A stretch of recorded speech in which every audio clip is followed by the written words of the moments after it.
এই সমাজে সবাই বড় হতে চায়, কিন্তু কেউ মানুষ হতে চায় না। কেউ চরিত্র গঠন করতে চায় না, কেউ আচরণ গঠন করতে চায় না, কেউ মনুষ্যত্ব গঠন করতে চায় না, কিন্তু সবাই শুধু বড় হতে চায়। এই যে বড় হওয়ার যে প্র্যাকটিস শুরু হয়েছে সমাজে, এইভাবে যদি চলতে থাকে তাহলে কিন্তু আমাদের ধ্বংস অনিবার্য। আমরা কিন্তু টিকে থাকতে পারবো না। মানুষ না হওয়া পর্যন্ত কোনো প্র্যাকটিসই চূড়ান্ত না। একমাত্র মানুষ হওয়ার মধ্য দিয়েই মানুষের প্র্যাকটিসের চূড়ান্ত বিকাশ ঘটে। সুতরাং মানুষ হওয়াটাই হচ্ছে মূল মন্ত্র, আর সব কিছু কিন্তু অনর্থক। এখানে আপনি অনেক কিছু হলেন, কিন্তু মানুষ হলেন না, হবে না।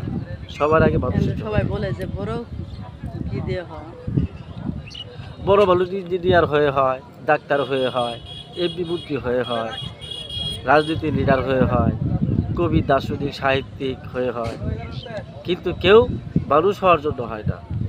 এই জন্যই সমাজের এত ব্যর্থতা, এত নৈরাজ্যতা, এত বিশৃঙ্খলতা। আমরা যদি এই অবক্ষয়ের সমাজকে বাঁচাতে চাই, টিকে রাখতে চাই, তাহলে সবার আগে আমাদের মানুষ হওয়ার জন্য প্র্যাকটিস করতে হবে। মানুষ হওয়ার জন্য আমাদের প্রচুর কাজ করতে হবে, কারণ মানুষ না হলে আমাদের সব কিছু ব্যর্থ হয়ে যাবে, অনর্থক হয়ে যাবে। এখনই সময় মানুষ হওয়ার।